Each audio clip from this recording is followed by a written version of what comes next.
Wipe Up, episode 238, the podcast where I share my unfiltered thoughts on the latest news and entertainment updates. I'm your host, Ray Taylor. WGA strikes explain the issues, the stakes, movies and TV shows affected, and how long the 2023 work stoppage might last. So the strike began at 12:01 a.m. Pacific time on May 3rd. A minute after the Writers Guild of America announced our contract with the Alliance of Motion Pictures and Television Producers expired. The issue at stake includes compensation for writers in a changing media landscape, the survival of writing as a profession, and the potentially transformative impact of AI in generating scripts. The WGA is fighting for better pay and working conditions for writers and to prevent the transformation of full-time careers into freelance work, which is something companies love, right? The gig economy, because if somebody's a freelance employee, then they don't by law have to offer them any benefits. It is the reason why, to relate it to sports, it is the exact reason why the UFC doesn't want to consider its fighters employees. It is why they consider them to be independent contractors. That way, they don't have to offer any things that are mandated by a company who has employees, despite the fact that fighters of the UFC are not allowed to work anywhere. They're contracted to work with them specifically, and it's just this loophole that a lot of businesses are using. It's the same reason why corporations like Uber and Lyft, that's why they love what they do. They're independent contractors. So they don't have to offer unemployment insurance. They don't have to offer health insurance, benefits of any kind. None of those things apply when somebody's an independent contractor. And also, it's like, you think about this AI, right? I've been talking about AI. It's going to be replacing a lot of jobs. The thing that I've noticed from listening to other people who are in the industry talking about things, that the executives and CEOs of these entertainment companies who only look at statistics and numbers and algorithms, the reason why everything that is put out is a remake or a reboot is because they have done well in the past. The same reason why Warner Brothers wants to do a TV series of Harry Potter, because they've seen the success that the Harry Potter movies have brought in for them. So they want to redo that thing. Same reason why Disney regurgitates every single thing, right?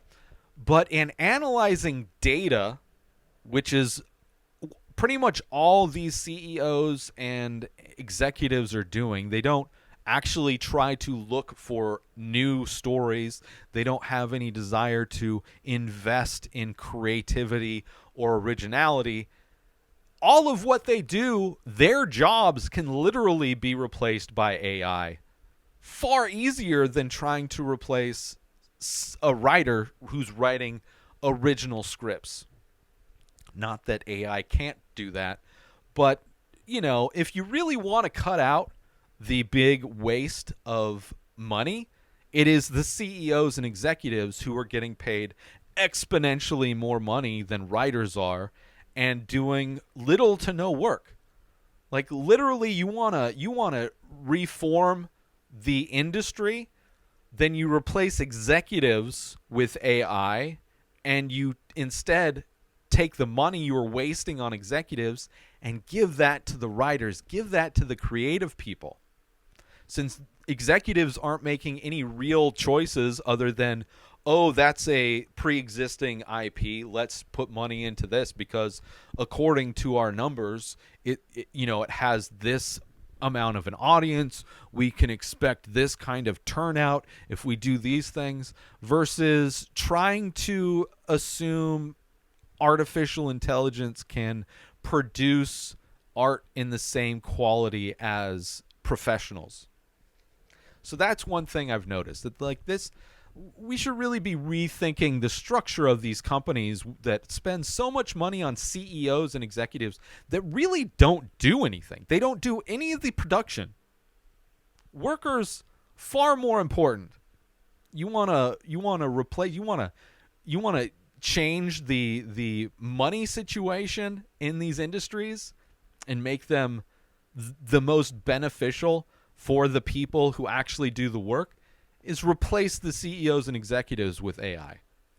But anyway, the AMPTP is taking a conservative approach in representing the interests of the members, which include Hollywood studios, networks, streamers, and producers. The last time there was a writer strike was when streaming became a big thing. It was around when Breaking Bad, I forget which season of Breaking Bad, I think it was like a shortened season. But there was like impacts. There was impacts in shows where like shows really took a downturn when the writers went on strike and the studios kept trying to put out shows. Right? It was noticeable the impact that removing artists from their work had on these properties. Even though Breaking Bad was still able to survive, some of these shows were definitely able to survive, but some weren't. The strike could have a profound impact on the entire industry, which has just emerged from the impact of COVID, the COVID production slowdown. Studios, networks, and streamers want to maintain their profitability, right? Well, by that, they mean they want to maintain their bonuses and salaries for executives and pay as little as possible to the workers that actually produce the content. Late night shows such as The Late Show with Stephen Colbert, Jimmy Kimmel Live, and The Tonight Show starring Jimmy Fallon have already gone dark due to the strike. SNL, Saturday Night Live, and The Talk have also shut down. Daytime TV, particularly soap operas, could also be affected, which is kind of amazing soap operas still exist. It's like, I don't know, it's such a weird...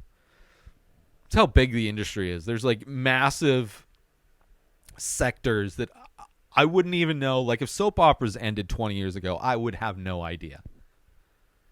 Professional wrestling, which is not written by the WGA members, will not be impacted. Obviously, professional wrestling, which I think the UFC just bought out WWE, and the UFC's employment model is already everybody is independent contractor. So not surprising that they are anti-union. It's kind of been the UFC's major thing for many years. Every time a major player in MMA tries to form a union, the UFC really knows how to pit everybody against each other to keep them from working together to make good money. Meanwhile, like UFC is like one of the most profitable entertainment things. People get paid so little money, especially like the lower end guys. Like maybe if you're Conor McGregor or John Jones, Ronda Rousey, all these fighters that barely ever fight anymore anyway, that made their millions. That's not like the standard. That's so far from the standard. Most MMA fighters get paid very little, and when they're done fighting, are damaged. When you take a career of head trauma, things aren't good unless you're like Forrest Griffin and you helped spark the public's enthusiasm in the sport.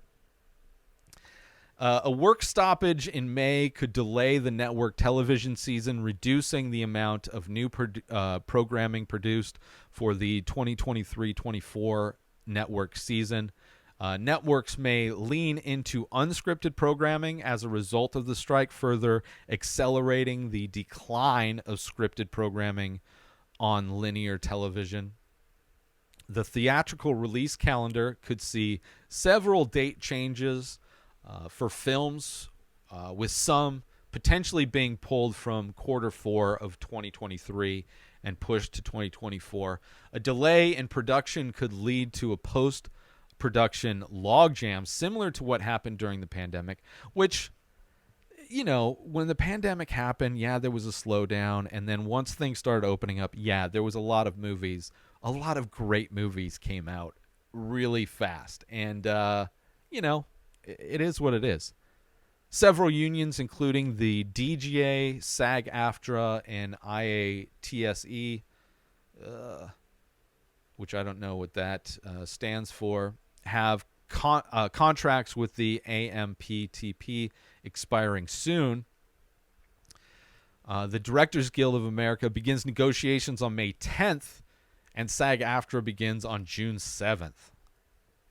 So if they choose not to negotiate and push this things off, and I hate the what you're seeing, the anti-union thing where studios are putting out articles, news organizations are putting out articles, making it seem like the writers are at fault for these things being delayed when it's the companies not paying the writers enough. Like, if you want to get mad at anybody, get mad at the people who are making all of the money and who are unwilling to pay writers to do their job. Those are the people who need to negotiate and pay the writers more. But everybody that's like, I mean, it's all right-wing people for the most part, are people that just selfish and don't understand the importance of unions or how little writers actually make doing these things. Like, to blame the writers is so ridiculous. It's so, like, you are literally doing the work of billionaires for them, right? You need to understand why they're on a strike and why it's important that they get compensated correctly for their work, right? Meanwhile, executives who do nothing creatively, who literally do a job that could easily be replaced, effortlessly be replaced by AI, make the majority of the money, is absurd. Streaming residuals are on the bargaining agenda for both the DGA and WGA, specifically residuals for shows and movies streaming internationally. Unions and guilds have come out publicly in support of the WGA, including SAG-AFTRA, the Directors Guild, Hollywood Tastemakers, Local 399, the American Federation of Musicians, and the UK Writers Guild. Concerns about labor unrest and uncertainty surrounding pending corporate restructuring have contributed to 35.8% plunge in on-location TV production in Los Angeles in the first quarter of 2023 compared with the same period last year. The entertainment industry pays out $21 billion per year to more than 260,000 businesses in cities and small towns across the country, per the Motion Picture Association. The 2007 WGA strike, which is the one I was referring to before, resulted in WGA writers and IATSE union members losing $342.8 million in wages and a hit to the Los Angeles economy of $2.1 billion. But people got wealthy. There's a small percentage of people who do very little to no work who got wealthy from that. It is disgusting. And of course, that happened right before the economic crash of 2008. And what we're seeing in a story I'm going to get to is we could be right around the corner from another one of those because of the greedy and puppets, the completely puppeteered politicians in the Republican Party who are doing everything to help out the smallest population of people who are the most wealthiest, while attacking the smallest population of people unjustly. It's insane. There's a bunch I've seen, like the Blade remake is being put on hold because of this. The Stranger Things, new season of Stranger Things is being put on hold because of this. Other shows have been put on hold because of this, which I'm perfectly fine with. I can wait. I know, I would much rather see these writers get paid and get compensated justly instead of seeing executives and major corporations continuing to profit off of their they're just like uselessness in society and ability to take advantage of workers who do all of the work. All of these shows would not exist if not for writers, right? The one episode of South Park that was written by ChatGPT is not the best episode of South Park and was probably not completely written by, ChatGPT. I would much rather see these heads of studios be replaced by AI than writers being replaced by AI. I would much rather see executive being replaced by AI than directors. And just like the people that actually make the artwork, we should probably keep the humans that make the artwork, creating the artwork, and replace the people who don't do anything, who cost the most money. It's like just in the whole budgeting of the economy of this country in general. Like, or in New York, I talked about New York, how they're cutting the budget of libraries. Meanwhile, the police department is getting massive raises, right? They spend billions of dollars on New York Police Department, and only a few $1 million is needed for the libraries to function, and barely functioning. A fraction. But they would rather reduce that fraction that's spent on libraries to give people that suck at their jobs, who violate human rights, to give them all raises because they were criticized for brutalizing citizens. And it's just, or our country that spends trillions of dollars on war, funding ridiculous government war contracts, but doing little to nothing to actually help the people that live in this country. They'd rather cut spending on homeless and children and veterans and seniors and spend billions of dollars on worthless war machines. It is so backwards, and it's saying the people that defend the backwards nature of everything. Thank you for tuning in to another episode of Swipe Up. I hope you enjoyed my thoughts and insights on the latest news and entertainment updates. If you feel so inclined, please join the conversation by leaving a comment or rating on your favorite podcast platform or over on youtube.com/inspired disorder. I'll see you next Thursday for more unfiltered opinions and fresh perspectives. New episodes of The Ray Taylor Show come out every single day. Subscribe on YouTube and everywhere our podcasts are found. Binge the full week over at inspireddisorder.com/plus. Buy Ray Taylor Show merch over at inspireddisorder.com. Have a wonderful day, everybody. Peace out! Today is the day where you wake up and you realize that everything that you've been dreaming about, everything that you've been wanting, every goal and wish and hope that you've ever had can become real. Dreams can come true. What you manifest in your mind